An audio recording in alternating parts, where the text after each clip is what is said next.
और day 13 as you know is related to paper 2 का 2009 से ऑनवर्ड्स का रिव्यू है। तो आज हम जो रिव्यू कर रहे हैं 2009 से ऑनवर्ड्स के पेपर्स का, वो हम आज देखेंगे आज की क्लास में।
तो स्लाइड नंबर 2 ऐड करनी है।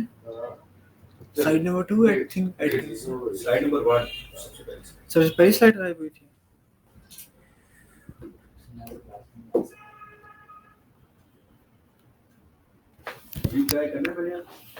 एक सेकंड रुक जाए।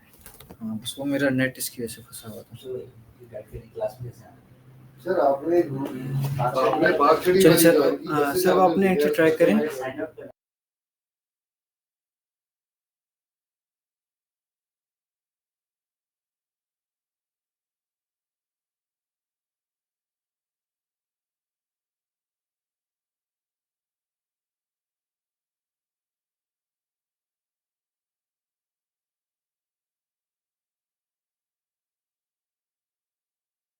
ओके बेटा, हम क्लास स्टार्ट करने लगे हैं जी। और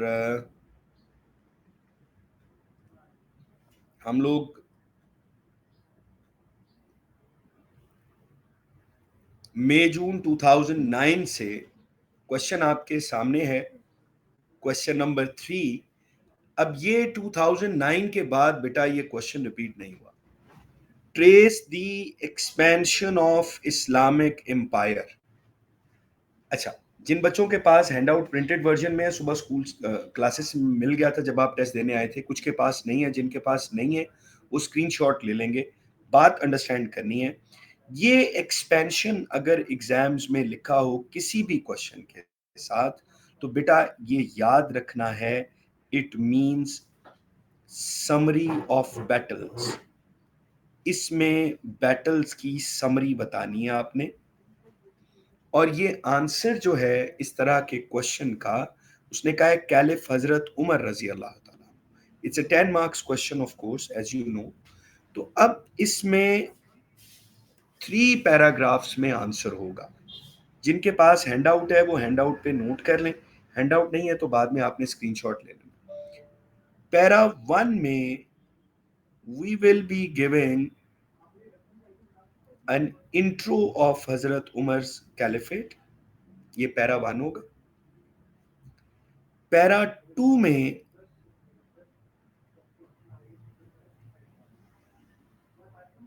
पैराग्राफ 2 में बेटा आपने बताना है वॉर्स अगेंस्ट पर्शियंस का।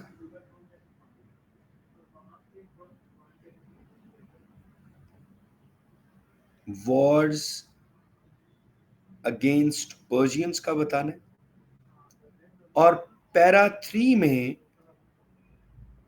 which is the last paragraph, you got to write about wars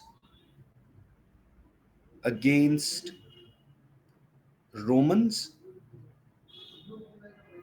और रोमन्स को बेटा बैजेंटीन्स भी कहते हैं। अब इसमें 3 पैराग्राफ्स में ये आंसर लिखना। Now examination point of view से अगर इस क्वेश्चन में you want to get an A star, for A star in this answer, कुछ बेसिक रिक्वायरमेंट्स हैं वो याद रखनी है बेटा। सबसे पहले रिक्वायरमेंट है नेम्स की। आपने इसमें नेम्स याद करने। नंबर 2 पे बेटा ए स्टार के लिए आपने डेट्स प्रिपेयर करनी है, जो इसमें डेट्स हैं वो आपने प्रिपेयर करनी है। और नंबर 3 पे बेटा सीक्वेंस ऑफ इवेंट्स जो है उसको चेंज नहीं करना, because if you change the sequence of events, ये बैटल्स एक ऑर्डर में हुए, so if you change the order then answer will be incorrect और wrong. So you got to make sure that you are writing the correct answer। तो अगर आप correct answer लिखोगे, correct sequence में लिखोगे तो फुल मार्क्स आएंगे। अच्छा, अपकमिंग एग्जाम्स के लिए ना हजरत उमर रजी अल्लाह तआला अन्हु की कैलिफेट वैसे भी इंपॉर्टेंट है, तो हम इसके साथ मार्क कर लेते हैं कि this is an important question. ठीक हो गया। अब बेटा आपसे एक रिक्वेस्ट है कि आप इसका स्क्रीनशॉट ले लें। जिन बच्चों के पास हैंडआउट नहीं है, they may take a screenshot of it please right now.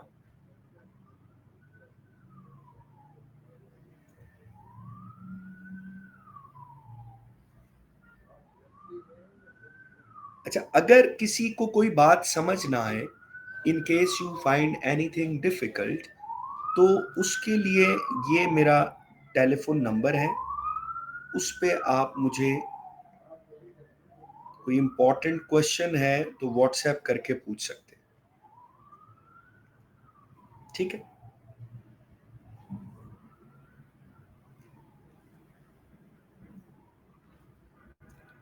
इसका स्क्रीनशॉट ले लें प्लीज। और इसमें हेडिंग्स नहीं देनी। ये 3 पैराग्राफ्स हैं, देखो पुत्र ये सामने मेंशन्ड है, पैरा 1 2 3 में आंसर लिखना है। तो इसमें नेम हर सिंगल बैटल का आएगा और ईयर्स डेट्स आपने जरूर मेंशन करनी। तो ये पहला टॉपिक है जो हम डिस्कस कर रहे हैं।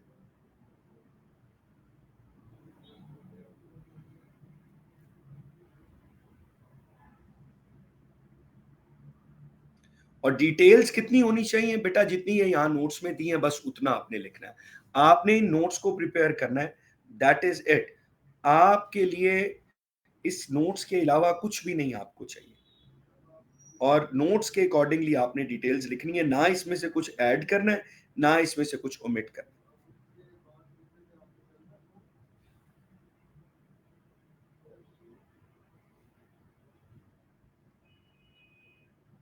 अच्छा, जिसको स्क्रीन पे कुछ नहीं नजर आ रहा वो अपना रिफ्रेश करे, उसकी स्क्रीन पे अगर उसको कुछ नहीं नजर आ रहा तो वो नजर आना शुरू हो जाएगा।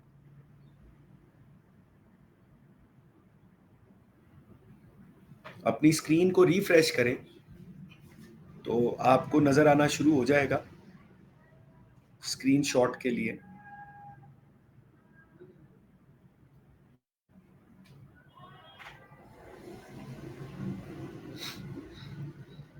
तो इसका स्क्रीनशॉट आपने ले लिया होगा। तो ये एक इंपॉर्टेंट क्वेश्चन है, मैंने इसके साथ मेंशन कर दिया। Let's move on to the next question now. Next question आप देख सकते हो, ये मई जून 2010 से क्वेश्चन है और ये हजरत उस्मान रजी अल्लाह ताला अन्हु की कैलिफेट का क्वेश्चन है। Major events that took place. अच्छा बेटा, एग्जाम्स में मेजर इवेंट्स लिखा हो या मेन इवेंट्स लिखा हो तो ये एक ही बात है। तो मेजर इवेंट्स और मेन इवेंट्स का क्या मीनिंग है? जिनके पास प्रिंटेड वर्जन है हैंडआउट का वो नोट कर लें। इसका मीनिंग होता है बेटा समरी ऑफ कैलिफेट। इसका मतलब है कि आंसर में कैलिफेट की समरी लिखनी है और ये आंसर भी you have to write this answer in paragraphs. Points में नहीं लिखना, पैराग्राफ्स में लिखना है। अब मैं कुछ पॉइंट्स इसमें मेंशन कर रहा हूं 1 2 3 करके, उतने ही पैराग्राफ्स होंगे। ठीक हो गया? तो इसमें नोट कर लेते हैं कि हजरत उस्मान की कैलिफेट के कितने पैराग्राफ्स होने चाहिए। तो इसको नोट कर लेते हैं। सबसे पहले फर्स्ट पैराग्राफ में आपने इलेक्शन एंड एक्सपेंशन का ब्रीफली बताना है। जितना मैंने नोट्स में दिया है बस उतना बताना है, उससे ज्यादा नहीं बताना चाहिए। इलेक्शन एंड एक्सपेंशन का। देन पैरा 2 में आपने गवर्नर्स का बताना है कि he appointed his relatives as governors. Paragraph 3 में आपने बताना है क्रिटिसिज्म ऑन हिज पॉलिसीज, कि जो हजरत उस्मान की पॉलिसीज पे देयर वाज अ क्रिटिसिज्म, उसको आपने एक्सप्लेन करना है और उसके बारे में बताना है। नंबर 4 पे आपने उनकी एडमिनिस्ट्रेशन का ब्रीफली बताना है। Since it is the summary of caliphate, so you will be writing about the administration. और उसके बाद नंबर 5 पे आपने बताना है फाइनल रिवोल्ट का। वो जो रेबल्स आए थे, आपने वो फाइनल रिवोल्ट का बताना है। और एंड पे बेटा कंक्लूड करते हुए आपने उनकी डेथ का या उनकी मार्टरडम का बताना है। तो हजरत उस्मान की caliphate will be written in 6 paragraphs. अब जब मैं यहां पे कह रहा हूं ना क्रिटिसिज्म, तो बेटा criticism actually means causes of revolt भी ब्रीफली और चार्जेस भी। अब कितना लिखना है? जितना मैंने नोट्स में लिखा हुआ है उतना पार्ट लिखना है। तो इस चीज को आपने अंडरस्टैंड करना है। तो इसका भी जिसने स्क्रीनशॉट लेना है वो ले ले। ये चीज आपको समझ आ गई है कि इनकी कैलिफेट को हम 6 पार्ट्स में लिखेंगे। और जब हम ये criticism on his policies discuss कर रहे होंगे ना, तो उसमें वो स्टैंडर्ड वर्जन ऑफ कुरान, जिसको उस्मानिक वर्जन कहते हैं, वो भी आएगा, क्योंकि उस पर भी तो क्रिटिसिज्म हुआ था ना। तो ये कॉजेज ऑफ रिवोल्ट, चार्जेस, ये दोनों इसमें आ जाएगा। तो इस तरह आपने ये समरी ऑफ कैलिफेट लिखनी है। तो मेरा बेटा इसको नोट कर लें। इसका जिन्होंने नोट करना है वो नोट कर लें, और जिनके पास ये प्रिंटेड वर्जन नहीं है, आज हमने क्लासेस में डिस्ट्रीब्यूट किया था उन बच्चों को जो टेस्ट देने आए थे। अब कई बच्चे तो माशाल्लाह से उठ के टेस्ट देने नहीं आए। तो आपने कितना लिखना है, कैसे लिखना है, वो नोट्स में दिया हुआ है, बस उसके अकॉर्डिंगली प्रिपेयर कर लो। तो इसका भी स्क्रीनशॉट ले लें। हम नेक्स्ट क्वेश्चन पे चलते हैं, इसका स्क्रीनशॉट ले लें please.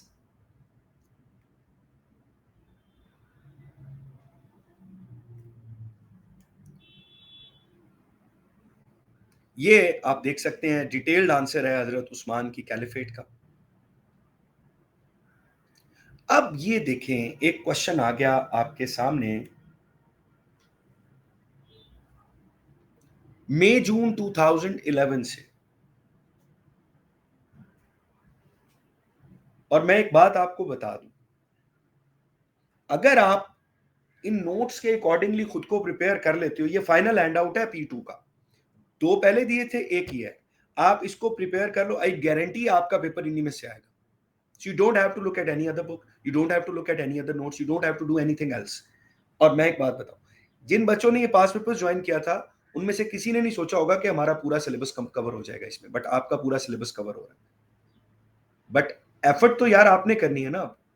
And let me tell you, ये आज का दिन, कल का दिन, दैट इज इट। फिर हम P2 पे जा रहे हैं, P1 पे जा रहे हैं। अगर इन दिनों में आपने ये P2 कवर ना किया, तो फिर यार 30 अप्रैल के बाद है जो कुछ भी है, ये मैं आपको पहले बता दूं, क्योंकि ट्यूसडे से हमने P1 शुरू करना है और उसमें कोई सेकंड फिडल नहीं। अब जरा ये क्वेश्चन देखें जो आपके सामने है, और आप देख सकते हैं ये क्वेश्चन नंबर 5 जो है मई जून 11 का, ये हज के टॉपिक से, पिलग्रिमेज के टॉपिक से। और कैलिफ्स में से तो मैंने आपको बताया हजरत उमर ज्यादा इंपॉर्टेंट है अपकमिंग एग्जाम्स के लिए, और पिलर्स में से मुझे लगता है फास्टिंग और हज जो है ये ज्यादा इंपॉर्टेंट है। तो यार अब इस टॉपिक में अगर आप देखें ना, what believes and practices are involve, stoning the Jamarat जिसको रमी कहते हैं, फिर परफॉर्मिंग सही, ये भी हमने कर लिया हुआ है, सफा एंड मरवा वाला। तो भाई ये दोनों तो आ गए रिपीटेड, ओके हो गया। अब देखो ये एक है इसमें, कौन सा, असेंबलिंग एट अराफात। यार असेंबलिंग एट अराफात को ना एक और नाम भी देते हैं, पता है कौन सा, वकूफ अराफात।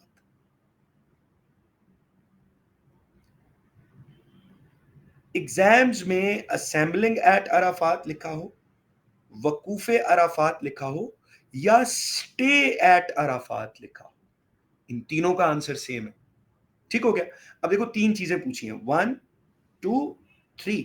सबसे पहली चीज जो मैं आपको बताता हूं, आपको भी आप रिकॉल कर लोगे, आई एम श्योर आप लोग रिकॉल कर लोगे। ये देखो मेरी बात सुनो, जब भी इस तरह का क्वेश्चन आता है, मैंने बड़ी दफा आपको तीन चीजें बताई हैं, तीन चीजें पूछी है ना इसमें। सबसे पहले time management, 5 to 6 minutes for each.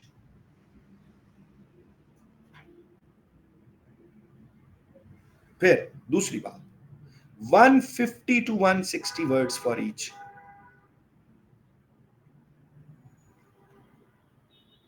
और बेटा हेडिंग्स दे सकते हैं, इसमें हेडिंग्स देंगे ज्यादा अच्छा है, और हेडिंग के साथ प्लस इसकी नंबरिंग भी कर देनी है, 1 2 और 3।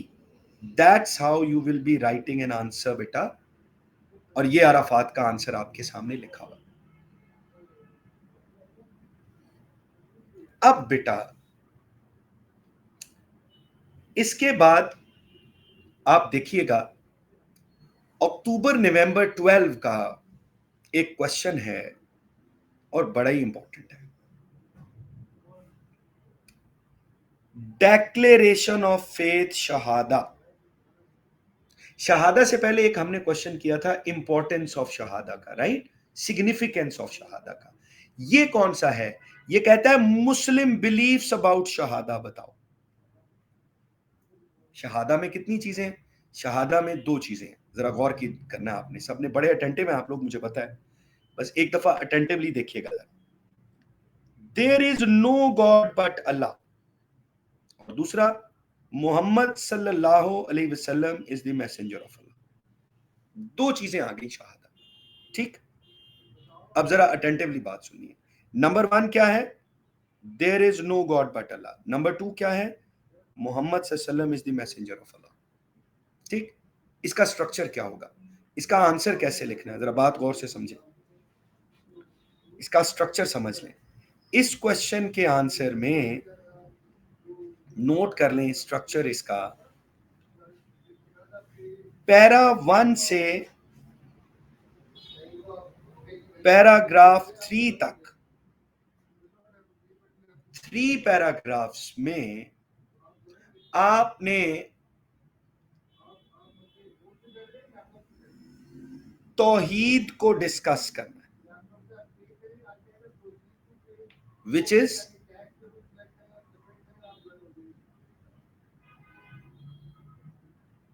Oneness of God. ये पैरा 1 से पैरा 3 तक आएगा और तौहीद के 3 एस्पेक्ट्स आप सबको पता है, lordship, worship, names and attributes. ठीक हो गया, ये पैरा 1 से पैरा 3 में। और इसके बाद पैरा 4 से पैरा 6 तक आपने डिस्कस करना है रिसाला को। और रिसाला क्या है, उसके एस्पेक्ट्स को। रिसाला का मतलब है फीचर्स ऑफ प्रॉफिटहुड। किसकी प्रॉफिटहुड? हजरत मोहम्मद सल्लल्लाहु अलैहि वसल्लम, उसके फीचर्स आपने डिस्कस करने। तो ये 6 पैराग्राफ्स में आंसर होगा। ठीक है जी, अब ये 6 पैराग्राफ आंसर में 3 कोट्स इसमें आएंगी,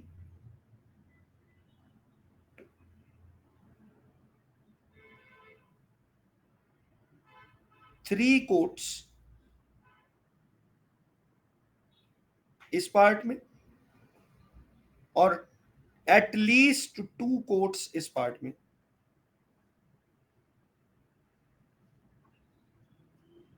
टोटल 6 पैराग्राफ्स हैं। तो इसका भी स्क्रीनशॉट ले लीजिए, आपसे हम्बल रिक्वेस्ट है।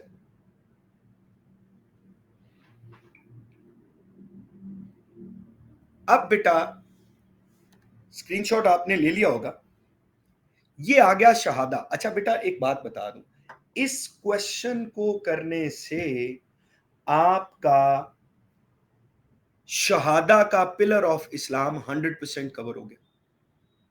देखिए, शहादा के 2 क्वेश्चंस हैं, सिग्निफिकेंस ऑफ शहादा है और बिलीफ्स ऑफ शहादा है। सिग्निफिकेंस ऑफ शहादा आपने 18 के पेपर में कर लिया, बिलीफ्स ऑफ शहादा 2012 के पेपर में कर लिया। अब इमेजिन करो अगर मैं आपको ये पेपर ना करवाता तो आपका ये पास पेपर होने से रह जाता, आपका ये कंटेंट, ये सिलेबस का ये वाला पिलर कवर ना होता। तो हमने इस सेशन में 100% आपका सिलेबस कवर करवाना है।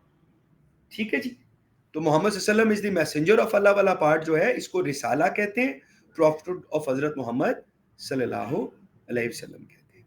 ठीक हो गया, तो इसके जो क्वेश्चन के अंदर कोट दिया है उसके अलावा कोट्स क्या है ना, ये जो मैं कह रहा हूँ 3 तौहीद की और 2 जो है वो रिसाला या प्रॉफिटहुड की। इसका स्क्रीनशॉट ले लीजिए और इसका जो कंप्लीट आंसर है वो आपके नोट्स में आपको पता है दिया हुआ है। आगे चलते हैं नेक्स्ट क्वेश्चन पे। नेक्स्ट क्वेश्चन है 2013 के अक्टूबर नवंबर से, और ये क्वेश्चन जो है ये हमने पार्शियली प्रीवियस पास्ट पेपर्स में किया हुआ है। क्वेश्चन कहता है outline the practice of alms giving zakat. अब बेटा प्रैक्टिस के साथ लिख लें मेथड। इस क्वेश्चन को जैसे ही हम करेंगे तो हमारा ज़कात का पिलर भी 100% हो जाएगा।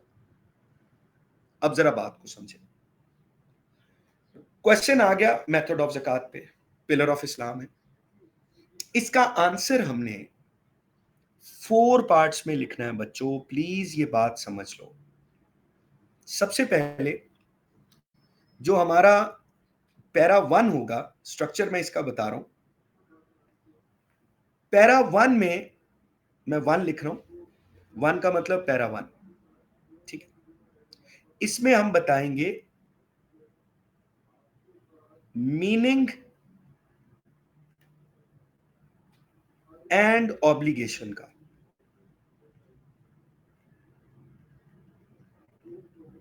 ठीक हो गया। पैरा 2 में बताएंगे रेट ऑफ कलेक्शन,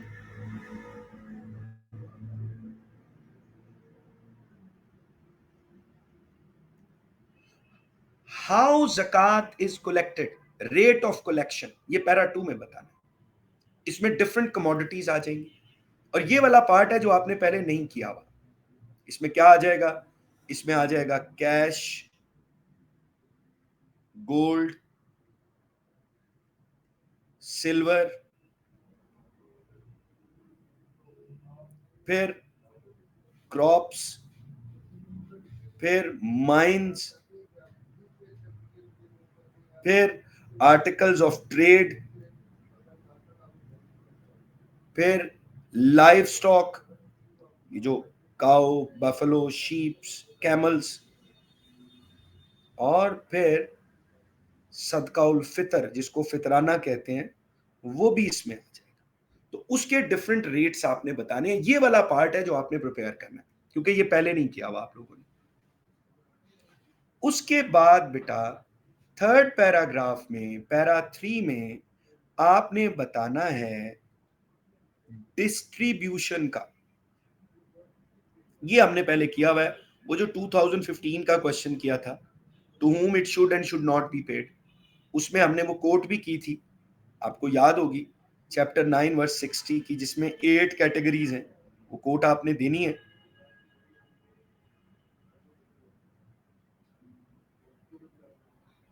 इसके बाद बेटा लास्ट पार्ट आ जाएगा, और वो भी आपने पहले किया हुआ है, और वो है प्रोहिबिशंस का, कि भाई किन लोगों को ज़कात नहीं देनी। ये तो आपने बड़ी डिटेल में किया हुआ है। Complete answer is given here.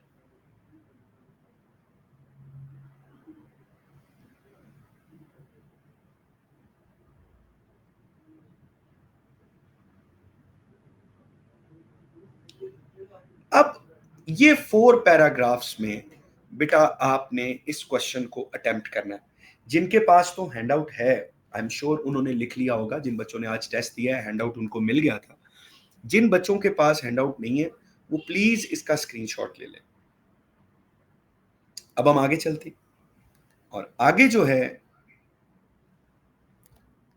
Next question, वो आ गया ये आपके सामने। 2 क्वेश्चंस हैं।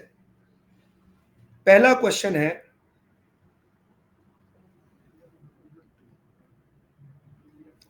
2014 के मई जून के हैं ये दोनों। How did the compilers of prophets hadith check biographies of transmitters and why they thought it was important to do so. 2 चीजें समझ लो पुत्र। ये बायोग्राफीज ऑफ ट्रांसमिटर्स का मतलब है इस्नाद ओनली। अगर इसमें कोई बच्चा मतन लिख दे और उसके मेथड्स लिख दे तो that will be wrong, marks नहीं आएंगे। सिर्फ इस्नाद लिखनी है। दूसरी, वाई का मतलब है रीजंस। आपने रीजंस बताने हैं, और ये क्वेश्चन आपने 2018 में किया था कि why it was important to compile the prophetic hadiths after the time of the caliphs, 10 marks के लिए। और इस्नाद वाला तो, इस्नाद मतन तो डे 1 पे किया था आपने। तो ये बेटा 2 टॉपिक्स का कॉम्बिनेशन है तो ये रिपीटेड, मगर 2 टॉपिक्स को कंबाइन करके आंसर बनेगा। आगे चलते हैं। ये जो क्वेश्चन 5 है ना, ये बड़ा ही यूनिक है, बहुत ही डिफरेंट है। इसको जरा देखते हैं।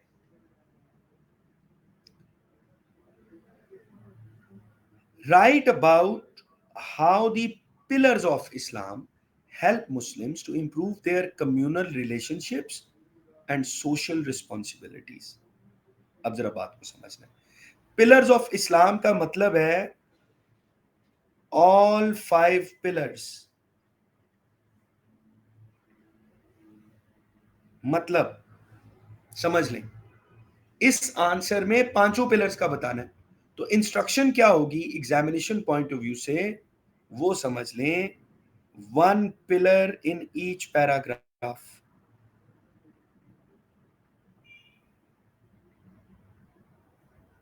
ये पिलर्स आपने सेपरेटली तो किए हुए ना, 10-10 मार्क्स के। फास्टिंग भी 10 मार्क्स का इंपॉर्टेंस किया है, ज़कात भी 10 मार्क्स का किया है, शहादा भी 10 मार्क्स का किया है, प्रेयर भी 10 मार्क्स की इंपॉर्टेंस की है।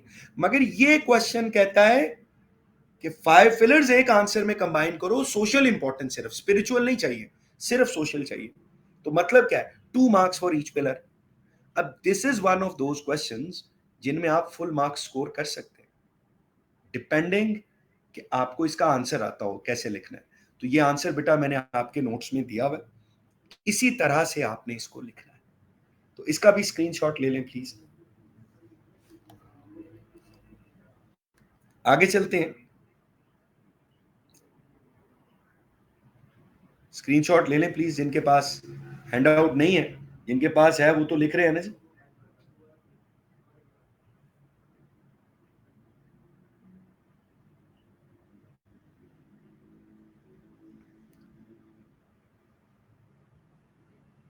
इसके बाद मई जून 14 का ये क्वेश्चन है हज से related. How do Muslim individuals and Muslim community, और क्वेश्चन क्या है, वो कहता है बेनिफिट फ्रॉम एनुअल पिलग्रिमेज हज। बेटा बेनिफिट का मीनिंग नोट कर लें जिनके पास हैंडआउट है। बेनिफिट मींस इंपॉर्टेंस बतानी है हज की। ठीक हो गया। अब इसका स्ट्रक्चर कैसे बनेगा, इसका स्ट्रक्चर बड़ा ही सिंपल है लेकिन समझना जरूरी है। पैरा 1 जो होगा, that will be an intro of pilgrimage.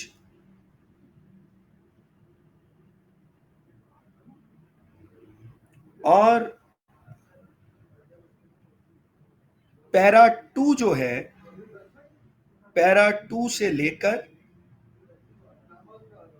Para 7 तक नोट कर लें, इन पैराग्राफ्स में 1 benefit in each paragraph.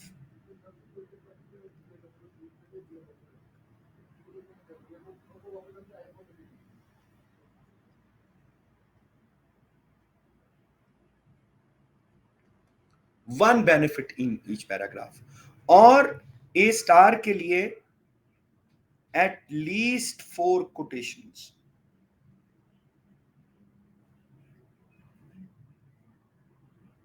At least 4 quotations आपने देनी है। मैंने इससे ज्यादा दी है मगर आपने मिनिमम 4 कोट्स देनी है बेटा इसमें।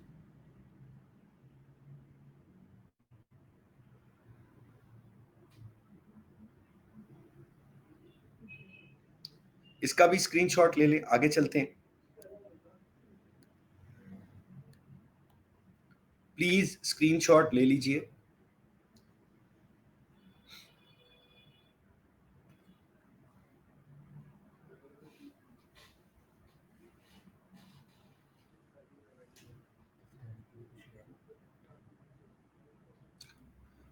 अक्टूबर नवंबर 14 का क्वेश्चन नंबर 4 है यार, ये भी हज से रिलेटेड है। ठीक हो गया।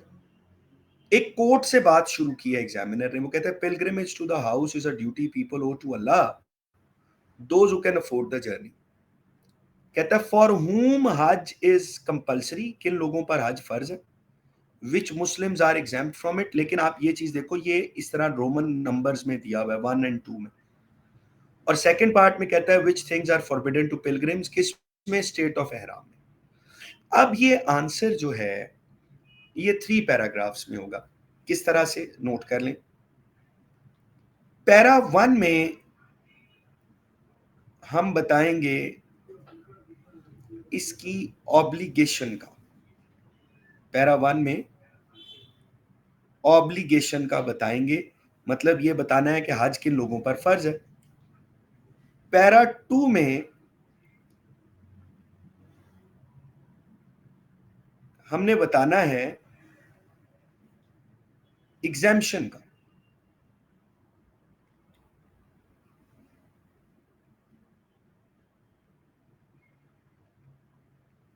लेकिन ये दोनों paragraphs will be labelled as one according to the question. ये देखो ना, वन लेबल होंगे और इसके 2 पैराग्राफ्स बन जाएंगे। और फिर जो थर्ड पैराग्राफ है, पैरा 3, वो 2 लेबल होगा जैसे क्वेश्चन में है, और इसमें प्रोहिबिशंस आ जाएंगी एहराम की। इसको थोड़ा आप इलेबोरेट करेंगे। इसका बेटा स्क्रीनशॉट ले लीजिए प्लीज।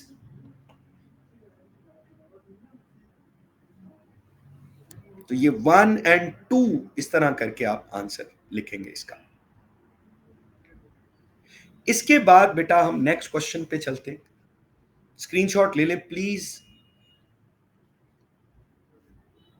आज पहला रोजा है और आप सबको रोजे की, रमजान की बड़ी बड़ी मुबारक हो। अल्लाह ताला आपको इस रमजान के फायदे, दीनी रूहानी फायदे उठाने की तौफीक दे, और इसकी बरकत से आप लोगों के ग्रेड्स भी अच्छे आ जाएं। अल्लाह ताला आपको पढ़ने की भी तौफीक दे। आगे चलते हैं जी।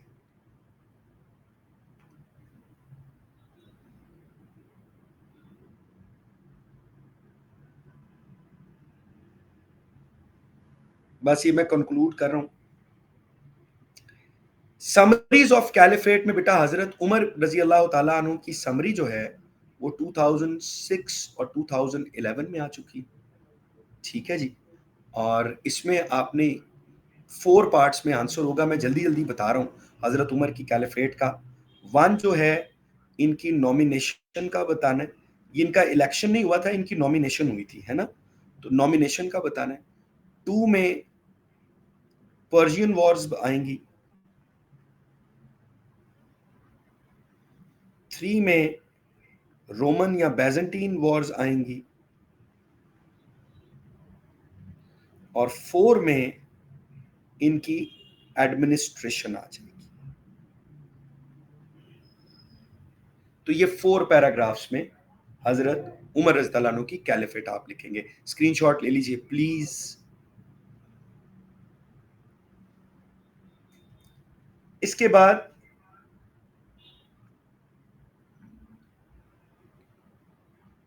हजरत अली की कैलिफेट आप देख सकते हो 2005, 9, 13, 14, 4 दफा ये कैलिफेट आई है हजरत अली की, डिफरेंट एग्जाम्स में। और इसमें डिफरेंट क्वेश्चंस आते रहे। खास तौर पे मैं आपसे कहूंगा, आपने अक्टूबर नवंबर 13 और मई जून 14 के क्वेश्चंस क्लास के बाद एक दफा देख लेने हैं इंटरनेट पे, कि इनमें क्वेश्चंस बड़े डिसेप्टिव आए थे। आनी समरी ऑफ कैलिफेट थी। अब इसमें कौन कौन सी चीजें इंक्लूडेड है वो नंबरिंग करके मैं लिख रहा हूं, उतने ही पैराग्राफ होंगे। इलेक्शन का आ जाएगा, एंड डिवीजन का पैरा 1 में, कि कम्युनिटी वाज डिवाइडेड। नंबर 2 पे आपने बताना है चेंज ऑफ गवर्नर्स का।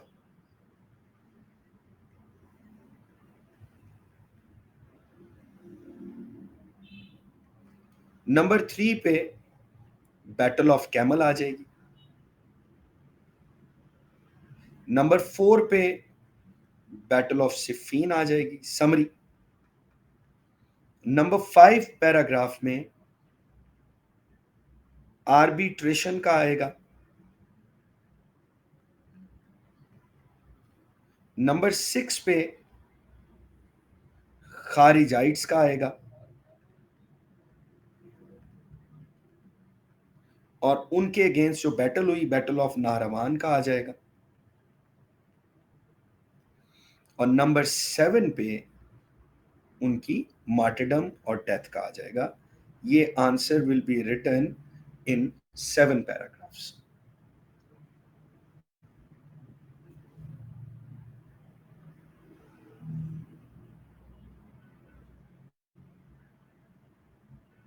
इसका स्क्रीनशॉट ले लें प्लीज।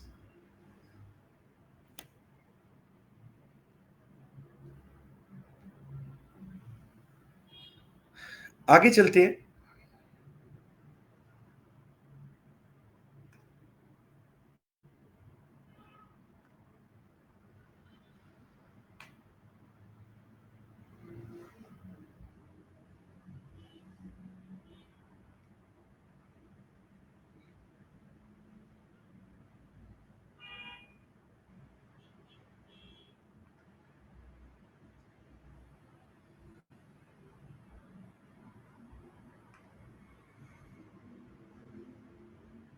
अनसीन टॉपिक्स, यार ये अनसीन टॉपिक्स में मैं सिर्फ ये बता दूं कि आपने ये सेकंड स्टेज जरूर करनी है, वेरी इंपॉर्टेंट है।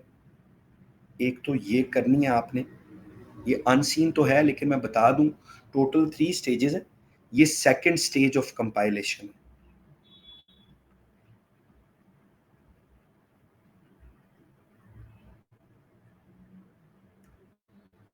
ये आपने जरूर करनी है, ठीक है, अनसीन टॉपिक्स में।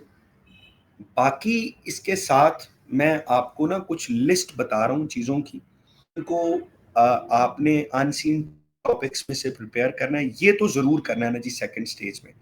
तो मैं अभी जो ब्लैंक स्लाइड अभी आपके सामने आती है तो उस पे मैं आपको लिस्ट बताता हूँ टॉपिक्स की। उन टॉपिक्स को अनसीन में से आपने करना है, बाकी बस जनरल रीडिंग कर लेना। वो कौन सी है बल्कि मैं अभी बता देता हूँ, इधर ही नोट कर लो, कितने जाते रहेंगे नाम लबनी। ये मैं बताता हूँ। एक तो आपने हजरत अबू बकर एक्सपेंशन का टॉपिक करना है,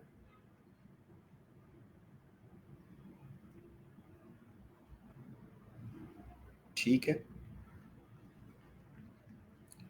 इसके साथ कैलिफ्स में फॉल ऑफ जेरूसलम कर लेना,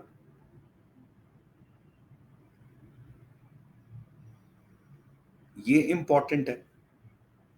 और हजरत अलीज इलेक्शन कर लेना जो सेपरेटली मैंने दिया हुआ है।